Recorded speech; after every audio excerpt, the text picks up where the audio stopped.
கத்துறேன்? 1 மணி நேரமா தேடினுக்கிறேன். இந்த பீரோல என்னோட பூ போட்ட சட்டையை காணோம். பீரோலயும் சரி வாழ்க்கையிலும் சரி நான் தேடுற விஷயம் மட்டும் கிடைக்க மாட்டேங்குது. டேய் பீரோல தான் மடிச்சு வச்சேன் பாருடா. நான் கபோர்ட்ல தேடினுக்கிறேன். நானும் பீரோல தான் தேடினுக்கிறேன்.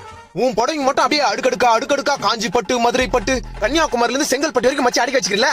என் பூ போட்ட சட்டை மட்டும் எங்க காணோம்? இப்போ உன் சட்டையை தேடி எடுத்துட்டேன்னா நான் பட்டையை போட்டு பயணிக்கு போக சொல்றியா? சட்டை தேடி கொடுமா ஃபர்ஸ்ட். டைம் ஆகுது. இப்ப நான் தேடி எடுத்தனா தொடப்ப கடை தான். தொடப்பு கட்டலாம் வேணாம், சட்டை தேடி கொடு. இரு இங்க சட்டை இருக்கட்டும். இருக்குதா? டேய் என் புடவைங்கடா. கீழே வந்தாலும் புடவை இங்க தாங்குது. என் பூ போட்ட சட்டை எங்க? என்ன மூஞ்சி கருக்குதே? ஆத்திரமா வந்து தீஞ்சு வாசனை வருது. டேய் கேஸ் மேல பால் வச்சிட்டு வந்துட்டேன்டா. ஓ தீஞ்சு வாசனை அங்க தான் வருதா? ஐயோ மொத்த பாலும் போச்சு. ஏமா என் பூ போட்ட பூ உன்னால என்னாச்சு பாத்தியா? பால் தீஞ்சு போச்சு. என் பூ போட்ட சட்டமா? டேய் இங்க பால் தீஞ்சு போச்சுன்ற பூ போட்ட சட்டையா? இந்த கருத்து நீ ஏன் பாத்துக்கிற? என் பூ போட்ட சட்டையா இதாமா? பூ போட்ட சட்டை இதானா?